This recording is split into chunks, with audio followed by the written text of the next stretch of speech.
खुशामदीद, आदाब, good morning, अस्सलाम वालेकुम। आप सबको हमारी तरफ से प्रोग्राम आप देख रहे हैं जी सलाम जेके। मैं हूं आपका मेज़बान इशफाक गौहर। बुधवार का दिन है और सुबह के 8:37 का वक्त हुआ चाहता है। सन 2025 हस्ब वादा प्रोग्राम सलाम जेके लेकर हाजिर खिदमत है। आज की अहम तरीन नशियात में भी हमारी नजर रहेगी भारत पाकिस्तान कशीदगी पर। सरहद की सूरत हाल आपको रूबरू करवाएंगे, सरहद की सूरत हाल से। जमीनी सूरत हाल क्या कुछ है पूरे जम्मू कश्मीर के अंदर, उस पर भी हमारी नजर है। नजर आज दिल्ली पर भी रहेंगी, जहां पर एक के बाद एक आला सतही इजलास हो रहा है। और कल वजीर आज़म साहब की सदारत में हुए इजलास के बाद पाकिस्तान के अंदर रात कैसे बीती है वो भी आपको बताएंगे। बात सयाहत की भी आज होगी, बात रियासत के काबीना इजलास की भी होगी, और बात आज उन बड़ी ताकतों की भी होगी जो मुसलसल कल से एक्टिवेट हो गए हैं। दो जौहरी मुल्क भारत और पाकिस्तान आमने सामने, और दोनों जौहरी मुल्कों ने एक दूसरे के खिलाफ महाज आराइयां की है।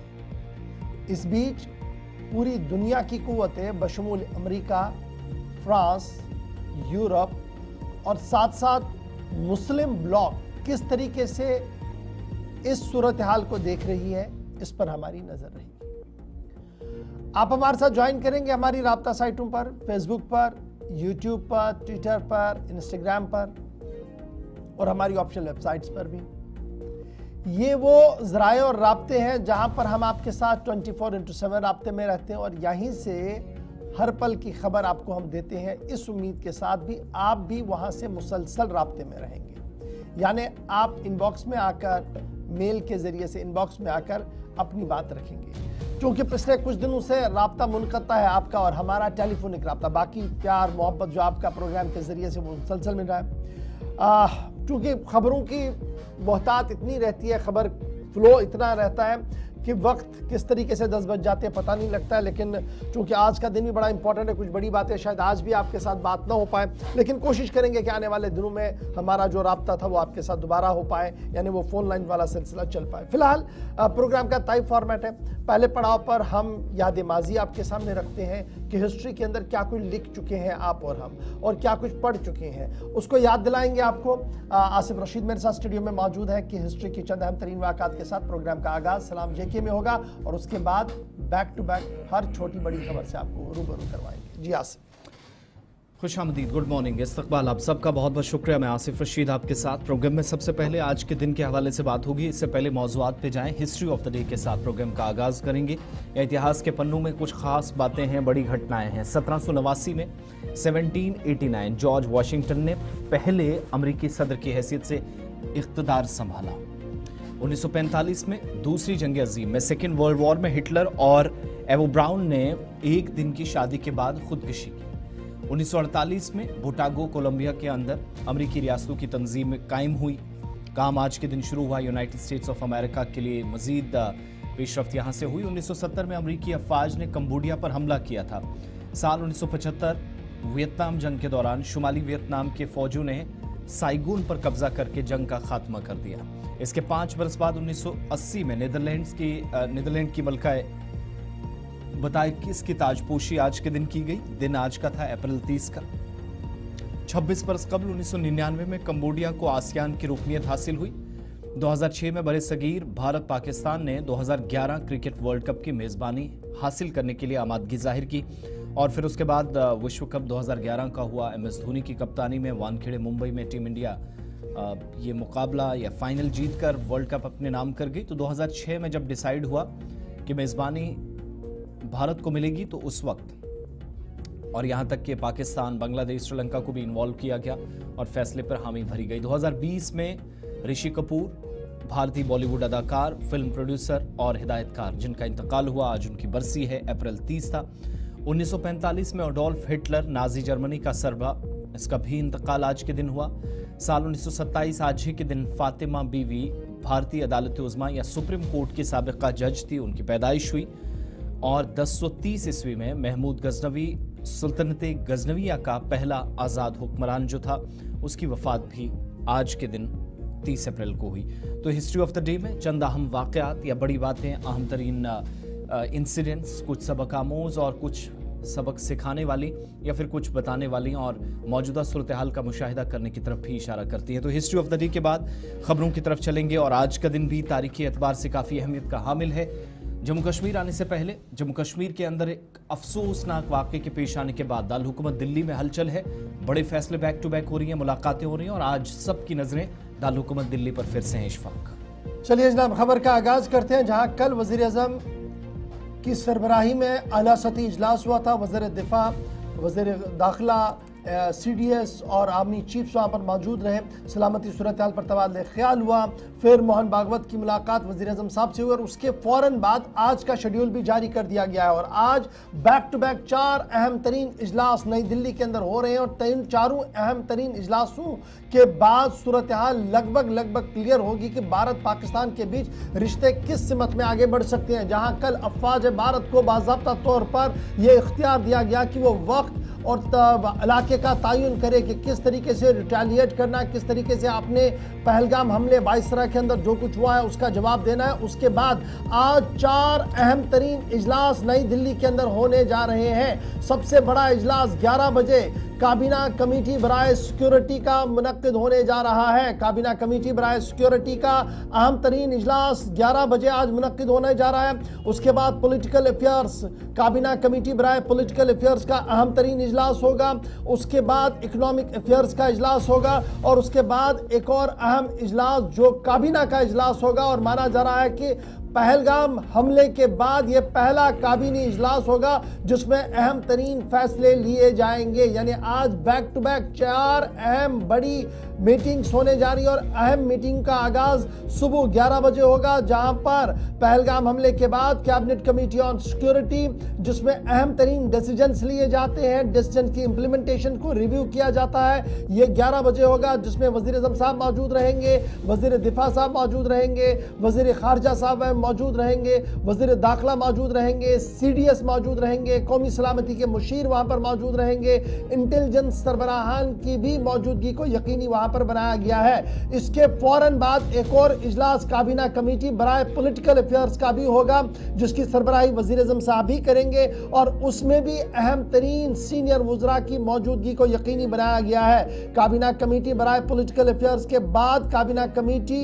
का इकोनॉमिक अफेयर्स का इजलास होगा जिसमें वज़ीर दाखिला, वज़ीर ट्रांसपोर्ट, वज़ीर सेहत, वज़ीर खजाना और दीगर सीनियर वज़रा को भी तलब किया गया है। तो इस तरीके से 3 बैक टू बैक बड़े इजलास जिसकी सरबराही वज़ीर आज़म करेंगे और चौथा इजलास काबीना का आज तकरीबन 2 बजे के बाद मुनक्किद होने जा रहा है, जिसमें यह पहला इजलास होगा जब पहलगाम के अंदर जो हमला हुआ जिसमें दर्जनों बेगुनाह अफराद का कत्ल किया गया, उसके बाद ये काबीना का पहला इजलास होगा और माना जा रहा है कि कल रात देर के जो इजलास हुआ है उसमें भी जहां वज़ीर आज़म साहब ने खुद ये साफ कर दिया कि अफवाज भारत को खुली छूट दे दी गई है, वक्त का तयन और इलाके का तयन वो खुद करें।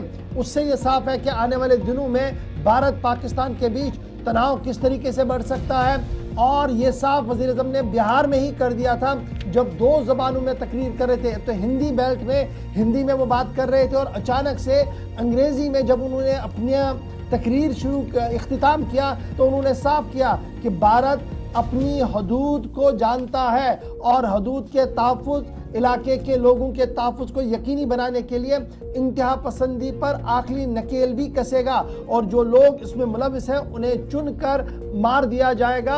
ये वज़ीर आज़म साहब ने 2 टोक अल्फाज में पैगाम दिया था, जिसके बाद सरहदी तनाव बढ़ चुका था और यही बात आज है कि आज बैक टू बैक 4 अहम तरीन इजलास है और आने वाले चंद घंटे बड़ी खबरों के साथ आपके सामने रहेंगी और आने वाले चंद घंटों के दौरान भारत पाकिस्तान के बीच भी क्या कुछ हिकमत अमली अडॉप्ट हो सकती है, क्या कुछ हो सकता है, उस ज़िमन में भी बहुत सारी चीजें क्लियर हो सकती है। तो 4 बड़ी मीटिंग्स आज नई दिल्ली के अंदर और सुबह 11 बजे से ये मीटिंग्स का सिलसिला शुरू होगा। चलिए, भारत और पाकिस्तान की कशीदगी के दरमियान एक और बड़ी खबर आपको बताते चलें कि दारुल हुकूमत दिल्ली में जहां पर आज 4 बैक टू बैक मीटिंग्स होनी है, वहीं पर भारत पाकिस्तान के दरमियान इस पुरतनाव सूरत हाल को नॉर्मलाइज करने की कोशिशें दुनिया भर से शुरू हो गई हैं और इन सब के दरमियान अमेरिका ने भी भारत और पाकिस्तान के हुकाम से राब्ता किया है। मौजूदा सूरत हाल मजीद खराब ना हो इस बात को यकीनी बनाने पर जोर दिया गया है और अक़वाम मुत्तहिदा की जानिब से भी अमन की अपील भारत और पाकिस्तान से की गई है। दो न्यूक्लियर पावर्स जब आमने सामने हो, सूरत हाल कशीदा हो, जंगी सूरत हाल line of control international border पर हो, हर तरफ सूरत हाल इतनी खराब हो रही है कि भारत और पाकिस्तान के दरमियान बैक टू बैक बयानात और एक दूसरे पर जो हमले हो रहे हैं उससे सूरत हाल डी एस्केलेट मजीद हो सकती है। लेकिन एस्केलेट करने की सूरत हाल एस्केलेट हो सकती है और इसकी डी एस्केलेशन के लिए कोशिशें हो रही हैं। अब जाकर ताज़ा तरीन पेशरफ्त यह है कि पहलगाम हमले के बाद की यह जो मौजूदा वक्त में सिचुएशन है, यूनाइटेड स्टेट्स ऑफ अमेरिका के secretary of state Marco Rubio की तरफ से भी कहा गया कि बहुत जल्द हो सकता है कि वो इस मामले के बाद ये जो मौजूदा सूरत हाल है इस तनाजुर में वो भारत और पाकिस्तान के वज़ीर ख़ारजा के साथ भी मीटिंग कर सकते हैं। प्रेस टेलीफोनिक राब्ता हो सकता है, किसी न किसी तरीके से बराह रास्त ये राब्ता हो सकता है। और यूएस स्टेट डिपार्टमेंट के तर्जुमान टैमी ब्रूस की जानिब से वाशिंगटन के अंदर व्हाइट हाउस में प्रेस ब्रीफिंग के दौरान कहा गया कि इस मामले को बहुत सीरियसली और बहुत गहराई के साथ अमेरिका इस वक्त देख रहा है ताकि दोनों ममालिक आमने सामने ना आए। इस चीज़ के लिए भी इकदाम हो रहे हैं। कश्मीर के मामले पर या पहलगाम हमले के बाद जिस पर सवाल पूछा गया तो भारत और पाकिस्तान की मौजूदा सूरत हाल के तनाजुर में जो जवाब आया उसमें कहा गया कि सिचुएशन ख़राब ना हो, मजीद कोशिशें अमेरिका की जानिब से हैं और हो सकता है कि जब ये रवाबित हुए हैं, गुज़श्ता दिनों व्हाइट हाउस की जानिब से एक बयान जारी करके दोनों ममालिक से अमन बनाए रखने की अपील की गई थी, शांतिपूर्वक ढंग से इकदाम पर जोर दिया गया था, लेकिन यहाँ से सिचुएशन और ख़राब होती हुई बिगड़ती हुई दिखाई दी, जिसके बाद हो सकता है कि आज या कल मार्को रूबियो जो United states secretary of state है, आज दिन में उनकी जानिब से वज़ीर ख़ारजा एस जयशंकर और पाकिस्तान के वज़ीर ख़ारजा और डिप्टी प्राइम मिनिस्टर इसहाक डार से भी टेलीफोनिक राब्ता मुतवक्के है। जहां एक तरफ से अमेरिका अपनी कमर कसते हुए दोनों न्यूक्लियर पावर से जंग की सूरत हाल तक ना पहुंचे उस पर काम करेगा और कोशिशें करेगा कि हालात काबू में रहे, वहीं पर अक़वाम मुत्तहिदा के सेक्रेटरी जनरल एंटोनी गुटेरेस का भी बड़ा बयान आया है और एंटोनी गुटेरेस ने आज खुद बयान जारी करते हुए यह साफ कर दिया है कि मसला हल करने के लिए मुज़ाकरात ज़रूरी है और जंग से किसी भी मसले का हल नहीं हो सकता। इसलिए उम्मीद ये लगाई जा रही है कि आज सेक्रेटरी जनरल ने जो अपील दोनों मुल्कों के सरबराहान से की है, आज उनका दफ्तर सेक्रेटरी जनरल के दफ्तर में जो एडिशनल सेक्रेटरीज हैं वो डॉक्टर जयशंकर और इसहाक डार के साथ भी राब्ते में रहेंगे। जो वक्त गुजर रहा है, आलमी कुव्वतें भी भारत पाकिस्तान जंग को काफ़ी नज़दीकी से देख रही है और जो सूरत हाल बन रही है, इस बीच अब अमेरिका के बाद अक़वाम मुत्तहिदा भी मैदान में आया है जो ये चाह रहा है कि जंग ना हो और पुरअमन सूरत हाल के बीच काबू में सब कुछ किया जाए। चलिए, इस खबर पर मुसलसल नजर रहेगी अगर कोई इस तरह की बात होती है, लेकिन असर उन इलाकों में भी देखने को मिल रहा है, उन इलाकों में भी देखने को मिल रहा है जहां पर सूरत हाल इंतहाई कशीदा है। इंटरनेशनल बॉर्डर पर भी अब भारत और पाकिस्तान के दरमियान ये सूरत हाल मजीद बिगड़ रही है और गैर यकीनी सूरत हाल बन रही है। LOC के बाद बैनुल-अक़वामी सरहद पर भी 2 से 3 मकामात पर फायरिंग हुई है और इतलात हैं कि इस वक्त जब आपको हम अपडेट कर रहे हैं तो उस वक्त भी प्रगवाल और आसपास के इलाकों में वक्फे से पाकिस्तान की तरफ से फायरिंग की जा रही है। जम्मू सूबे का प्रगवाल इलाका जहां चिनाब रिवर पोस्ट को टारगेट किया गया है, जिसकी कंफर्मेशन मकामी इदारों की जानिब से और इसके बाद पुलिस अथॉरिटीज़ की जानिब से और फौज की जानिब से भी कर दी गई, जहां जवाबी कार्रवाई हुई। और दूसरी तरफ सुंदरबनी और नौशहरा सेक्टरों में भी गोलीबारी की गई है। इसकी तस्दीक भी आज अब से कुछ देर पहले भारतीय फौज की जानिब से की गई। यानी अब कोई भी ऐसा सेक्टर, कोई भी ऐसा इलाका नहीं बचा है जहां पर सूरत हाल दोनों ममालिक के दरमियान थोड़ी सी खराब ना हुई हो, थोड़ा असर ना देखा गया हो। इधर पहलगाम हमले के बाद सरहदों पर जबरदस्त तनाव या कशीदगी है। इस कशीदगी के बाद दोनों तरफ शहरियों में जबरदस्त खौफ और हरास का माहौल है। तवील खामोशी के बाद सरहदों पर गोलाबारी फिर से शुरू हुई है। टंगहार, केरन, नौगाम, बांडीपुरा का गुरेज sector, line of control Shahpur, Kandi belt, Mendhar, Balnoi, Poonch, Rajouri के अंदर लाम और सुंदरबनी या नौशहरा सेक्टर और इंटरनेशनल बॉर्डर पर जहां दोबारा से सरहदी इलाकों को निशाना बनाने का सिलसिला सरहद पार से शुरू हुआ। और ये तस्वीरें एक जम्मू की, एक कश्मीर की, दोनों तरफ एक हमने लाइन ऑफ कंट्रोल आपको बताया जहां पर फायरिंग देर रात हुई है और 22 अप्रैल के हमले के बाद सुंदरबनी और नौशहरा में पहली बार देखा गया कि सीजफायर वायलेशंस की खबर की तस्दीक तो हुई। बहरहाल आज ये मान लीजिएगा छठा दिन है जब भारत और पाकिस्तान के बीच अफवाज में आमना सामना हो रहा है। अभी तक छोटे हथियारों का ही इस्तेमाल हुआ है, लेकिन सिक्योरिटी को हाई अलर्ट पर लाइन ऑफ कंट्रोल और इंटरनेशनल बॉर्डर पर कर दिया गया है। सर्विलेंस सिस्टम को डिप्लॉय कर दिया गया है। इस तरीके की इतलात सामने आ रही है और जो रिहायशी इलाका जात है सरहद के आसपास, वहां पर मुकम्मल तौर पर नॉर्मल सी रहे, अवाम मुश्किलात से दो चार ना हो, उस ज़िमन में रियासती इंतजामिया, पुलिस और मुश्तरका अमन कमेटियां जो है वो मुकम्मल तौर पर काम भी कर रही है। और जो सूरत हाल इस वक्त बनी हुई है, नौशहरा, सुंदरबनी, अखनूर सेक्टर के आसपास गोलीबारी हुई है जिसका जवाब भी दिया गया। और इसी तरीके से जो खबर सामने आ रही है वो कुपवारा और बारामूला सेक्टर में भी, प्रगवाल सेक्टर के साथ कुपवारा बारामूला सेक्टर में भी फायरिंग की वारदातें हुई है जिसका जवाब दिया गया है। ताहम मकामी आबादी जो इस वक्त इन लाइन ऑफ कंट्रोल के आसपास के अंदर है, चाहे वो करना हो, केरन हो, टंगडार हो या आसपास के इलाके हो, वहां पर मामूलाती जिंदगी ज्यादा मुतासिर ना हो, इस ज़िमन में भी कामकाज को हाथ में लिया जा रहा है। और ये तस्वीरें टंगडार की है जहां पर आपको दिखेगी कि रोजमर्रा का काम भी चल रहा है, दफ्तर भी खुल रहे हैं, स्कूल भी अभी तक चल रहे हैं और इस बीच दोनों अफवाज भी काफी ज्यादा अलर्ट पर है। केरन सेक्टर, नौशहरा, सुंदरबनी और दीगर इलाकों में पुरतनाव सूरत हाल और इस गैर यकीनी सूरत हाल के बीच केरन आपको लिए चलते हैं जहां मकामी लोगों की बात भी सुनेंगे। हम कल से आपको मुसलसल बता रहे हैं, बल्कि 2 दिन पहले सबसे पहले गुलिस्तान न्यूज़ पर यह आपने खबर देखी कि अलग अलग मकामात पर ज़ेरे ज़मीन बंकरों, जिनमें कम्युनिटी और इंडिविजुअल दोनों तरह के बंकर्स शामिल थे। अगरचे तादाद कम है मगर साफ सफाई का काम शुरू हुआ है। तालीमी सरगर्मियाँ मुतासिर होने का खदशा है। कारोबारी सरगर्मियाँ इन इलाकों में खासतौर से जो सरहद के पास पास हैं ये भी मुतासिर हो सकते हैं।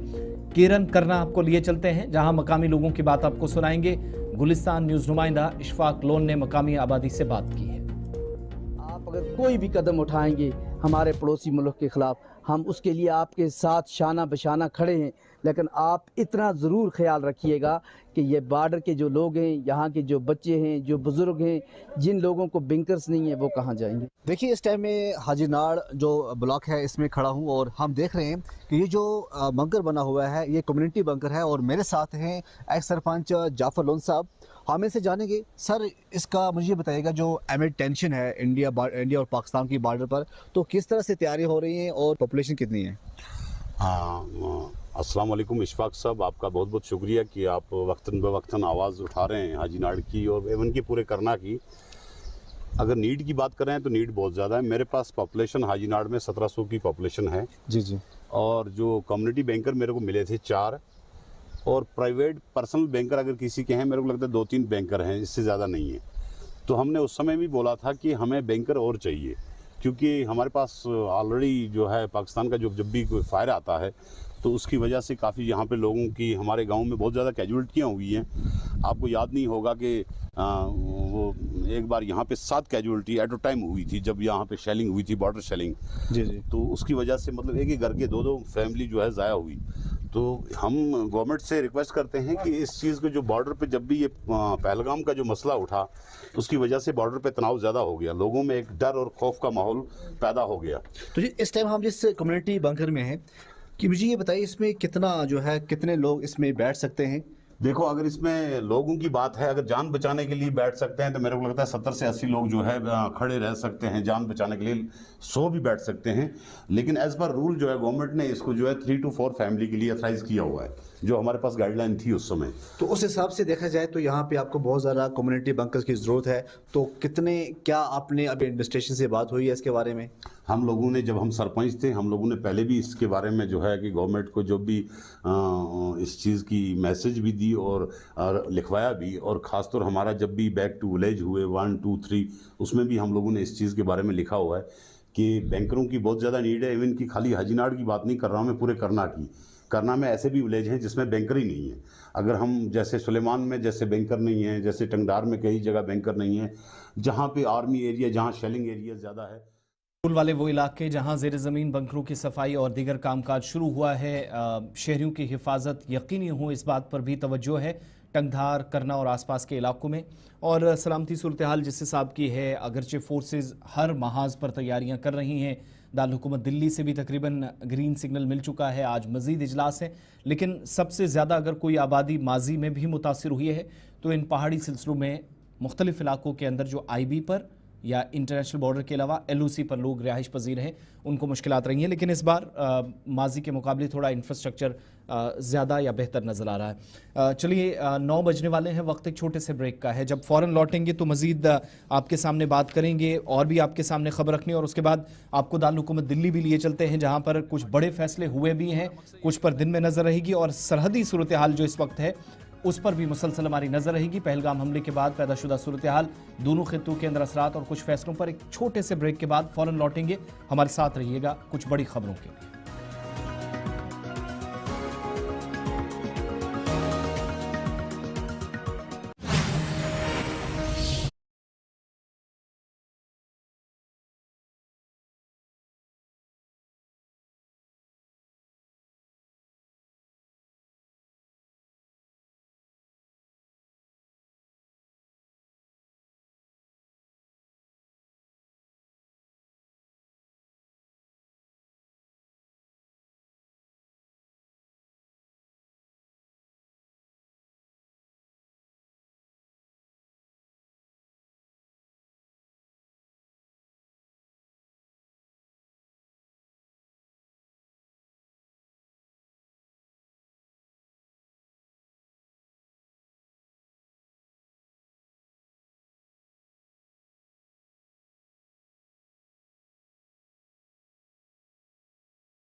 चलिए जनाब, ब्रेक के बाद दोबारा इस्तकबाल प्रोग्राम में ज़रा बढ़ते हैं आगे, ज़रा बात करते हैं तैयारियों के हवाले से भी, क्योंकि जब सरहद पार तैयारियां हो रही है तो सरहद के इस पार भी तैयारी हो रही है। भारत के अंदर भी इंडियन एयरफोर्स को हाई अलर्ट पर कर दिया गया है, और इतलात और ख़बर ये है कि इंडियन एयरफोर्स ने ऑब्जर्वेशन पोस्ट को भी कायम करने का फैसला लिया है। अगरचे ऑब्जर्वेशन पोस्ट आर्जी रहती है, लेकिन अवाम को एतमाद और अवाम के साथ उन्हें भी ट्रेन किया जाए, इस ज़मन में इक़दाम किए गए हैं। टेम्प्रेरी ऑब्जर्वेशन पोस्ट को कायम करने का वज़ारत दिफा की तरफ से फैसला लिया गया है, और ये फैसला लिया गया कि इंडियन एयरफोर्स 16 ऐसे मकामात दिल्ली के अंदर है जहां पर ये ऑब्जर्वेशन पोस्ट बनाए जाएंगे, और ये 16 मकामात जो हैं वो दिल्ली के स्कूल चुने गए हैं जहां पर ऑब्जर्वेशन पोस्ट बनाए जाएंगे, और यहां पर बाज़ाब्ता तौर पर ड्रिल कराई जाएगी 28 अप्रैल से 2 मई के दरमियान, और ये 24/7 ऑब्जर्वेशन पोस्ट जो है वह कायम करेंगे। हमारे ज़राए के मुताबिक ये ऑब्जर्वेशन पोस्ट जो है हर पोस्ट पर 2 से 5 अफराद इंडियन एयरफोर्स के कायम रहेंगे, और वो पूरी तरह से कम्युनिकेट करेंगे अपने हेडक्वार्टर को भी और मकामी आबादी को भी वो साथ साथ ट्रेन करेंगे। ये जो 16 स्कूल टेम्प्रेरी तौर पर यूज़ किए गए जाएंगे एज ऑब्जर्वेशन पोस्ट के, तो यहाँ पर मोबाइल ऑब्जर्वेशन फ्लाइट्स यानी जो जहाज चलते हैं, ड्रोन चलते हैं, वो हवा में निगरानी करें कि कोई इस तरीके की मुश्तबह चीज़ तो नहीं है। इस ज़िम्मन में बाज़ाब्ता तौर पर जो एयरफोर्स स्टेशंस हैं उन्हें ज़्यादा हाई अलर्ट पर कर दिया गया है और ये ऑब्जर्वेशन पोस्ट जो है वो नई दिल्ली के अंदर कायम करने की बातें जो है वो सामने आ रही है। सीधे श्रीनगर दिल्ली चलेंगे जहाँ से ताबिश कमाल हमारे साथ है। ताबिश, टेम्परेरी ऑब्जर्वेशन पोस्ट वजारत दिफा की तरफ से बनाने का फैसला लिया गया है और इंडियन एयरफोर्स का जो स्टेशन दिल्ली के अंदर उन्होंने तकरीबन 16 के करीब ऐसे मकामात चुन लिए हैं जहां पर ये ऑब्जर्वेशन पोस्ट बनाए जाएंगे और ये 16 स्कूल भी है जहां पर ट्रेनिंग भी दी जाएगी और साथ साथ ऑब्जर्वेशन भी होगी। क्या है ये पूरा प्लान और क्या ये एग्जीक्यूट हो गया या अभी होना बाकी है? बिल्कुल, देखिए गौहर साहब, इसमें एक जो चीज है वो ये है कि अर्जुनगढ़ जहां पर वायुसेना का हेड ऑफिस है वहां से ये MOU साइन किया गया है और ये कहा गया है कि दिल्ली के अंदर जो 16 ऐसे स्कूल हैं जिनसे MOP यानी मोबाइल ऑब्जर्वेशन जो है उसकी ट्रेनिंग दी जाएगी और ऐसे में 455 मोबाइल ऑब्जर्वेशन जो टास्क है उनको पूरा किया जाएगा। देखिए पहले ऐसा होता रहा है, ऐसा नहीं कि पहली बार हो रहा है। हमेशा ही हम देखते रहे हैं कि 26 जनवरी और 15 अगस्त से पहले ऐसे स्कूलों को टेम्परेरी यूज किया गया है और वहां पर जो इंडियन एयर फोर्सेस के जवान हैं टेम्परेरी उनको रोका जाता है, उनके खाने पीने और रहने का इंतजाम किया जाता है और पूरी तरह से उनको ट्रेन किया जाता है। इसका जो मकसद होता है, इस टेक्नोलॉजी का मकसद ये होता है कि हमारे जो आसपास के दुश्मन देश हैं उनकी टेक्नोलॉजी पर किस तरह से प्रहार करना है, साथ ही किस तरह से उन पर निगाहें जमा करके रखनी है, पूरी एक ट्रेनिंग दी जाती है। और ऐसे दिल्ली के 16 स्कूल हैं जिनको इस टेक्नोलॉजी के लिए चिन्हित किया गया है, यानी उनको उनकी निशानदेही की गई है। उन 16 स्कूलों में 28 अप्रैल से लेकर के 2 मई तक इंडियन एयरफोर्स के जो जवान है वो मौजूद रहेंगे और वहीं पर रहना, खाना पीना सब कुछ वहीं पर होगा और साथ ही उनको एक ट्रेनिंग दी जाएगी। जब तक वो कंप्लीट ट्रेनिंग नहीं हो जाती है तब तक वो उन्हीं स्कूलों के अंदर इसी तरह से रहेंगे। हालांकि अगर सिक्योरिटी के हवाले से बात की जाए गौहर साहब, तो सरकार की तरफ से ये भी कहा गया है कि मीडिया बहुत ज्यादा इस खबर को ना चलाए, क्योंकि ये सिक्योरिटी के कंसर्न से काम किया जा रहा है और लगातार ये भी कहा जा रहा है कि डिफेंस से जुड़ी जो खबरें हैं उनको ना दिखाया जाए। फिर भी इस खबर पर कहीं ना कहीं, चूंकि स्कूल बंद होने थे, 16 स्कूल थे, बच्चों को स्कूलों से बाहर जाना था, तो ऐसे में ये खबर बाहर निकलकर सामने आई और दिल्ली के अलग अलग इलाकों के स्कूल हैं, खास तौर से ऐसे स्कूल इस पर रखे गए हैं जो एयरफोर्स हेडक्वार्टर्स के आसपास। अच्छा, ये भी ताबिज बताइएगा, ये भी कहा गया कि जब आप इन स्कूलों को यूज करेंगे तो स्कूल हेड्स को कहा गया कि जो भी एयरफोर्स की डिपार्टमेंटल टीम वहां पर जाएंगी, एयरफोर्स वॉरियर्स जाएंगे, तो वो जरा ये ध्यान रखे कि लोकल ना जाएं और सिर्फ एयरफोर्स के जिम्मेदार जाएं, कोई अलग आदमी ना जाए, उनकी प्रॉपर वेरिफिकेशन करके अंदर जाने की इजाजत दिया जाए। तो क्या हम ये माने कि ये एक तरफ से ड्रिल भी है और दूसरी तरफ से हाई अलर्ट पर भी सब कुछ चला गया है? बिल्कुल, देखिए चूंकि सिक्योरिटी के कंसर्न से ये कहा गया है कि किसी भी सूरत ये जो पूरी प्लानिंग है ये सिविलियन लोकल पब्लिक है उनको नहीं पता चलनी चाहिए कितने अंदर जो आर्मी के जवान है, वायुसेना के जो जवान है, एयरफोर्स के, वो कितने अंदर मौजूद हैं, किस तरह की ट्रेनिंग चल रही है और किस तरह का अंदर मॉड्यूल तैयार किया जा रहा है, ट्रेनिंग में क्या दिया, किस तरह की जो चीजें उनको बताई जा रही है, समझाई जा रही है। चूंकि सिक्योरिटी कंसर्न के हवाले से कल से लगातार दिल्ली के अंदर जब ये खबर चली थी कि दिल्ली में 16 स्कूलों को इस तरह से एक बार टेम्परेरी MOP बनाने की तैयारी की जा रही है, 28 अप्रैल से 2 मई तक ये MOP रहेंगे। चूंकि बच्चे जब स्कूल नहीं गए तो कहीं ना कहीं इस तरह की खबरें एकदम से लीक आउट हुई थी। सबसे जो बड़ी बात इसके अंदर है, वो सबसे बड़ी बात ये है कि जो दिल्ली के अंदर एयरफोर्स के डिविजनल ऑफिस है उनके आसपास के, चलिए बहुत शुक्रिया ताबिश कमाल हमारे साथ ज्वाइन करने के लिए। फिलहाल टेम्परेरी ऑब्जर्वेशन पोस्ट बनाने का फैसला ले लिया गया है और मुख्तलिफ स्कूलों की आइडेंटिफिकेशन भी कर दी गई और वहां पर ड्रिल के साथ साथ ये ऑब्जर्वेशन पोस्ट भी चलेंगे। बात जरा अरब दुनिया की भी करते हैं, जिन्होंने पहलगाम सानिया पर अपना अफसोस का इजहार कर लिया है और एक हिकमत अमली भी तरतीब दे दी है। बड़ी खबर अरब लीग के हवाले से, अरब लीग के तमाम रियासतों ने पहलगाम हमले की मजम्मत की है और मारे गए नौजवानों के साथ इजहार ताज़ियत भी किया है और साफ कर दिया है कि फ्रेंडली नेशंस जितने भी हैं वो भारत के साथ इस वक्त खड़े हैं। दुनिया भर के मुख्तलिफ ममालिक जिनमें अमेरिका, यूरोप और अब जाकर मशरक़ वस्ता से भी यानी अरब ममालिक भी खुलकर पहलगाम हमले के बाद पैदाशुदा सूरत हाल पर अपने ख्यालात का भी इजहार कर रहे हैं और मासूम शहरियों की जो जानें 22 अप्रैल को पहलगाम के मिनी स्विट्जरलैंड में ली गई हैं, उस पर कहा गया कि हम गमजदा हैं, हमें भी तकलीफ हुई है। अरब लीग के नुमाइंदों के मुताबिक हमले की वो मजम्मत करते हैं। भारत के साथ इजहार यकजहती किया गया। 28 तारीख को वजारत खारजा को एक पैगाम आया जिसमें भारत सरकार के साथ मुश्किल सूरत हाल में अरब लीग खड़ी है और कहा गया कि दोस्ताना ताल्लुकात को वो कायम रखते हैं और इन्हीं दोस्ताना ताल्लुकात के बीच आपके इस गम में भारत के साथ हम शरीक हैं क्योंकि आम शहरियों का कत्ल हुआ है।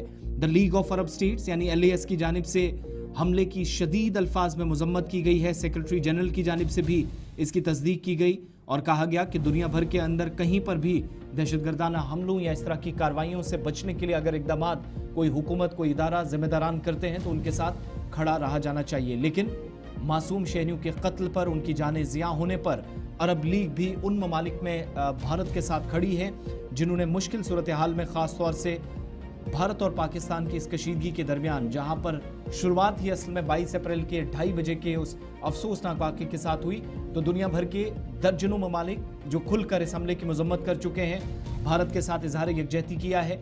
एक एक मुल्क का बैक टू बैक रद्द अमल आ रहा, उसमें अरब लीग भी अब सामने आ गई है और उनके सेक्रेटरी जनरल की तरफ से इस बात की तस्दीक की गई कि अरब लीग इस मुश्किल और गम की घड़ी में भारतीय शहरियों और हुकूमत के साथ खड़ा है।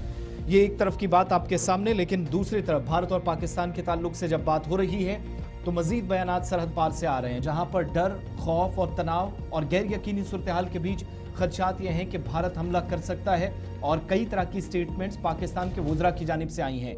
लेकिन पाकिस्तान के वज़ीर इत्तलात और कहा जाता है कि शहबाज और नवाज शरीफ के खानदान के बहुत करीबी अताउल्लाह तारड़, जिनका एक बयान आधी रात को सामने आया जिसमें उन्होंने ये कहा कि पाकिस्तान में भारत की जानिब से फौजी कार्रवाई का खदशा है और उनके पास मुसद्दिका इंटेलिजेंस इनपुट्स हैं, इतलात हैं कि 24 से 36 घंटे पाकिस्तान के लिए इंतहाई अहमियत का हामिल है। बड़ी खबर यह कि वज़ीर आज़म साहब की तरफ से कल जो आला सतही इजलास हुआ था, जिसके बाद सिक्योरिटी एजेंसीज को फुल और फ्री हैंड दिया गया कि वो कार्रवाई करे, उसके बाद पाकिस्तान के अंदर अजीब सूरत हाल बनी हुई है। रात वज़रा सोए नहीं और उसकी अक्कासी तब हुई जब तकरीबन 1:30 बजे के आसपास वज़ीर इत्तलात की तरफ से वीडियो पैगाम और प्रेस कॉन्फ्रेंस की गई, जिसमें यह कहा गया कि पाकिस्तान हाई अलर्ट पर है और पाकिस्तान हाई अलर्ट पर इसलिए है क्योंकि उनको ये खदशा और क्रेडिबल सोर्सेज उन्हें ये बता रही है कि पाकिस्तान के मुख्तलिफ एरियाज को टारगेट किया जा सकता है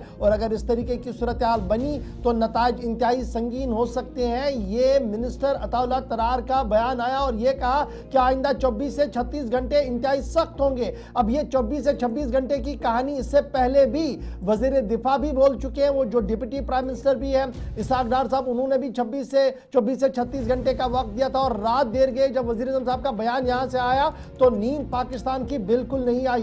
पाकिस्तान के ज़राए ब्लॉग और पाकिस्तानी मीडिया इस बात की अक्कासी कर रहा है कि रात भर एनालिसिस विंग्स अपने अपने तरीके से काम करती रही, फौजी जो एयरफोर्स है वो भी गश्त करते हुए नजर आए और रात 1:30 बजे के आसपास अताउल्लाह तरार को आनन फानन में प्रेस कॉन्फ्रेंस करते हुए अपनी बात और मुल्क की बात को सामने रखना पड़ा कि किस तरीके की सूरत हाल बनी हुई है। पहलगाम हमले में 26 लोगों की मौत हुई और पाकिस्तान पहले दिन से डिनाइल मोड में है। उनका मानना है कि उनका कोई रोल इसमें नहीं है, लेकिन जो तंजीम LET और LET की मुश्तबा तंजीम जिन्होंने इस कार्रवाई की हिमायत की है उस पर अताउल्लाह तरार का भी बयान है, उस पर बाज़ाब्ता तौर पर इसहाक डार का भी बयान है, जिसके बाद सूरत हाल मजीद संगीन होती हुई नजर आ रही है और यही वजह कि आलमी इदारे भी पाकिस्तान पर दबाव बनाते हुए नजर आ रहे थे कि आप इस कोशिश में ना रहे कि कुछ नहीं होगा, कुछ भी हो सकता है, लेकिन कार्रवाई के लिए आप उन इंतहा पसंदों पर शिकंजा कसे जिस पर पाकिस्तान ने मना किया। और अब सूरत हाल ये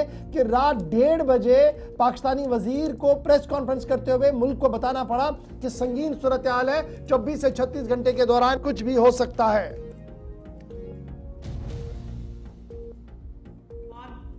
Has credible intelligence that India intends carrying out military action against Pakistan in the next 24 to 36 hours on the pretext of baseless and concocted allegations of involvement in the Pahalgam incident. India's self-assumed hubristic role of judge, jury, and executioner in the region is reckless. को आप सुन रहे थे कि क्या कुछ हो सकता है, लेकिन जरा बात पाकिस्तान की हो रही है तो उस नौजवान की भी बताते बात जो बीएसएफ का नौजवान है और इन दिनों पाकिस्तान के पास जेर कब्जा है और पाकिस्तान पर मुसलसल चैनल ऑफ कम्युनिकेशन खोलने के बावजूद ही उस जवान को वापस नहीं किया जा रहा है। बीएसएफ का जवान जो पंजाब की सरहद पर किसानों की हिफाजत पर मामूर था और अचानक से सरहद अबूर कर गया, पाकिस्तानी रेंजर्स के हत्थे चढ़ा। पाकिस्तानी मीडिया ने अगर इस पर कोई गुफ्तगू नहीं की, लेकिन सोशल मीडिया पर वीडियोस वायरल हुए। 4 से 5 बार फ्लैग मीटिंग्स भी हुई, लेकिन अभी तक भी जवान की वापसी का कोई भी अता पता नहीं हो रहा है और इससे मजीद कशीदगी बीएसएफ और रेंजर्स के बीच में बढ़ती हुई नजर आ रही है। पाकिस्तान की जानिब से इनकार कर दिया गया है कि जेर हिरासत जवान को भारतीय हुकाम के हवाले वापस किया जाएगा। यहाँ से बार बार ये कहा गया कि इस जवान की वापसी होनी चाहिए क्योंकि गलती से सरहद अबूर कर गया था, लेकिन इन सब के बावजूद भी पाकिस्तान ने इस पर कोई बात नहीं मानी। जो गलती से इंटरनेशनल बॉर्डर के थोड़ा उस तरफ चला गया पाकिस्तानी हुदूद में, जिसके बाद अब जाकर बीएसएफ की जानिब से पाकिस्तानी हुकाम के साथ एहतिजाज भी दर्ज कराया गया। इधर जम्मू फ्रंटियर पर जहां बीएसएफ तैनात है उस तरफ भी अलर्ट है, उधर पंजाब वाली साइड भी अलर्ट है, राजस्थान वाली साइड भी अलर्ट है। लेकिन एक जहां पर एहतिजाज दर्ज कराया गया जवान पूनम कुमार के हिरासत में लिए जाने के बाद, जिसको पाकिस्तान इनकार कर चुका है कि वो उसको वापस दिया जाएगा। पूनम कुमार शाह जो 24वीं बटालियन का जवान है, भारत और पाकिस्तान के पहलगाम हमले के बाद जो कशीदगी है इस सूरत हाल के वो आप कह सकते हैं कि वो पाकिस्तान के हत्थे चढ़ा। दूसरा, पाकिस्तान ने अब तक कोई भी जानकारी भारतीय हुकाम को या कंसर्न बटालियन को नहीं दी है कि जवान को रखा कहां गया है, जहां पकड़ा है क्या उसी इलाके में है, कहीं दाएं बाएं उसको मुंतकिल कर दिया गया, इसकी कोई कंफर्मेशन नहीं है। 23 अप्रैल को जब ये कैप्चर हुआ तो उसके बाद 3 मरतबा पाकिस्तानी हुकाम के साथ राब्ता करने की कोशिश हुई और खबर यह है कि एक फ्लैग मीटिंग भी हुई, लेकिन उसके बावजूद भी कोई पेशरफ्त नहीं हुई है। दोनों तरफ से कोई भी 4 से 5 फ्लैग मीटिंग्स के बाद पेशरफ्त नहीं हुई, कोई इम्कान नहीं अभी भी नजर नहीं आ रहा जिस हिसाब की सूरत हाल है और मुतअद्दिद इलाकों के अंदर सूरत हाल इसी तरह की। इधर जवान पूनम कुमार शाह के हिरासत में लेने के बाद बॉर्डर सिक्योरिटी फोर्सेस की जानिब से आला हुकाम ने एक एडवाइजरी भी जारी कर दी है तमाम उन जवानों के लिए जो पंजाब बॉर्डर पर खास तौर से हैं, जहां बिल्कुल जीरो लाइन पर और कई लोग किसानों की हिफाजत को यकीनी बनाने के लिए या जिनको किसान गार्ड का टैग भी जिन पर लगाया जाता है, अलग अलग मकामात पर जिनकी तैनाती अमल में लाई गई है, उन जवानों के लिए भी और जो बटालियंस गश्त करती हैं उनके लिए ताज़ा एडवाइजरी जारी हुई है जिसमें कहा गया कि सख्त एहतियात के साथ अपने हुदूद में रहकर कार्रवाई को अंजाम दें और उस तरफ की सारी सूरत हाल पर नजर रखें। ऐसा अफसोसनाक वाकया पेश ना आए जो पूनम कुमार शाह के साथ पेश हुआ और ताज़ा एडवाइजरी में टॉप ऑफिशियल्स को भी डायरेक्ट किया गया है, उनको भी हिदायत दी गई है कि जवानों की मूवमेंट पर मुसलसल नजर भी रखी जाए।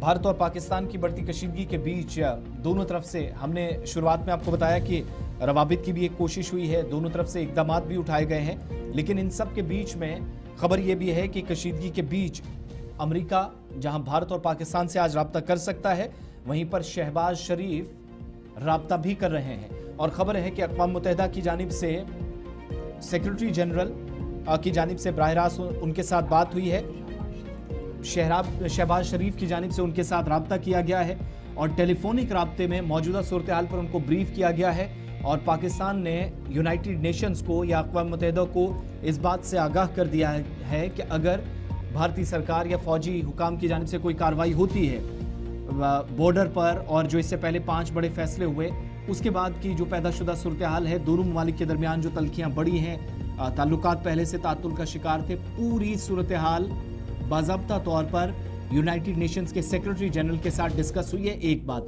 दूसरी, पहलगाम हमले के बाद की जो सूरत हाल है, कहा गया कि पाकिस्तान को इसके साथ लिंक किया जा रहा है या पाकिस्तान पर डायरेक्टली इल्जामात लगे हैं।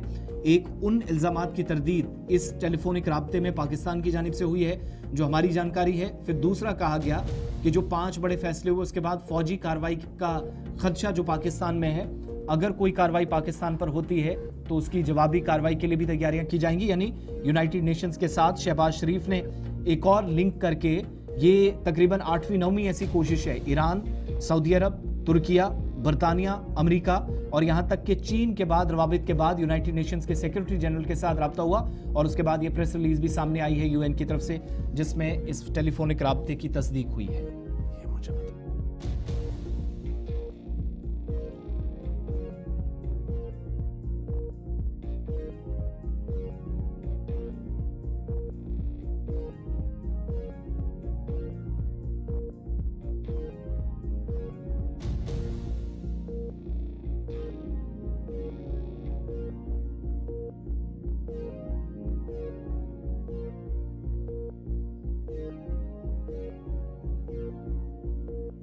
नीचे वाली छूट।